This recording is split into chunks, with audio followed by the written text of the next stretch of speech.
If you want to grow your podcast audience, there's a very obvious place that you might not be looking. And by the time you wrap this episode today, you're going to know what that is. Hey, pals, it's Leighton Hart. This is Podcasting for Fun and Profit.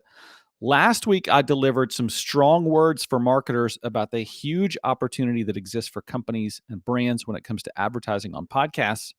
If you didn't hear that rant, go back and listen to it or look it up on the Podcasting for Fun and Profit YouTube channel. If you want this super simple recap of that episode, here it is right here.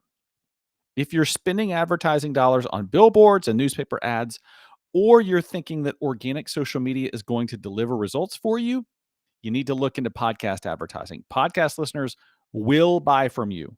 Hit that last episode for the full breakdown. Now, today we need to talk about this overlooked way that you can grow your podcast audience.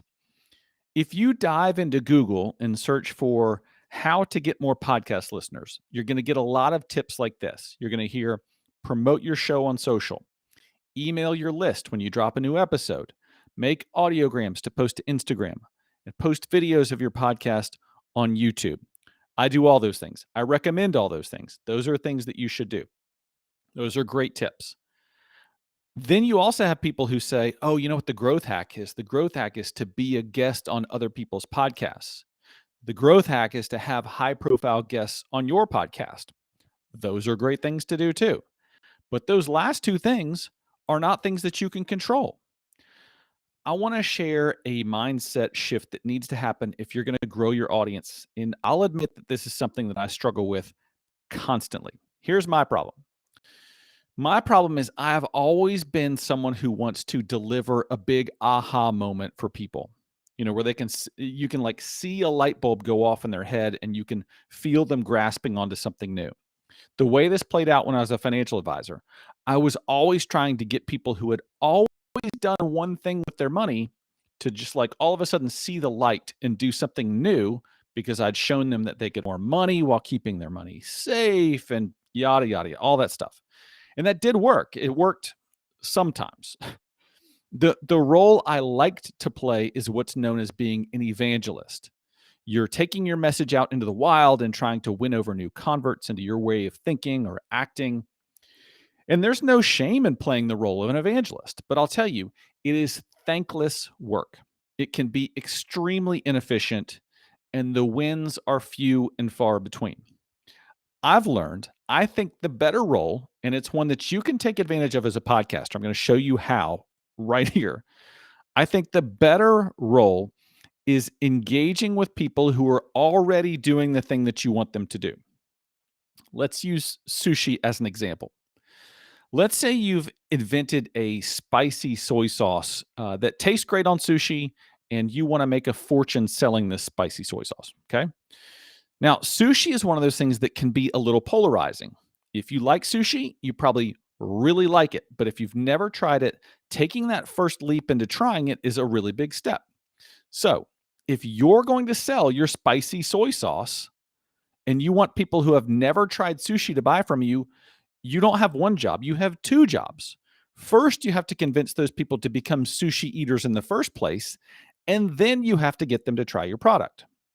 Wouldn't it make more sense to just go straight to people who already love sushi and convince them that you can make the thing that they're already doing even better? You can make them enjoy it more. You can improve their experience that they're already having. So that's the mindset shift that we need when it comes to promoting our podcast. We need to stop trying to convince people that they not only need to try listening to podcasts in the first place, but that they need to dive into yours on top of that. And what we need to do instead is convince people who are already avid podcast listeners to come over and check out your show. Listen, it's a safe bet that they will. This isn't highly risky. It's a safe bet that they will because the typical Spotify listener has their app running for 2.5 hours every single day. People are looking for new stuff to listen to. So how do we reach these people? How do we reach these people who are listening to stuff for 2.5 hours a day? Well, you can try to get people to have you on their podcasts, like people say, or you can take those gatekeepers out of it entirely and just do this. Buy ads on other podcasts. Just buy ads on other podcasts. That's right. You can buy ads promoting your podcast to place on other shows. Now, from the listener's perspective, I can tell you that this works, and I'll give you specific examples. Wondery does this very well. When I was listening to Dirty John, when I was listening to Dr. Death, I'd hear ads promoting other podcasts, which I'd immediately go check out after the episode that I was listening to. And another example that you might be hearing very often these days is the Jordan Harbinger show. When you look at the numbers, this makes incredible sense. So, according to Brian Barletta's Sounds Profitable newsletter, Jordan Harbinger is able to earn $3, for every dollar that Jordan Harbinger spends advertising on someone else's podcast. He's able to earn $3 selling ads on his podcast. And in the process, he's picking up tens of thousands of listeners every month, new listeners. So spend a dollar, get $3 back in terms of ads that you're selling on your own podcast. Now, if you're like me, you're probably thinking, okay, that won't work for me. Jordan Harbinger is this huge podcaster. That's basically his full-time job. It's different for me. My podcast is just a side project. I don't have a huge budget. My dear friend, I hear you. I too often have a hard time putting my money where my mouth is and investing real money in my side projects. But this doesn't have to be a high ticket item for you. You can start placing ads for your podcasts on other podcasts on Spotify for as little as $500. In fact, I'm walking a few clients through this process right now. They're putting their message right where it needs to be in front of avid podcast listeners who are much more inclined to click over and check out a new show than someone who's just like scrolling through Instagram stories or Facebook posts.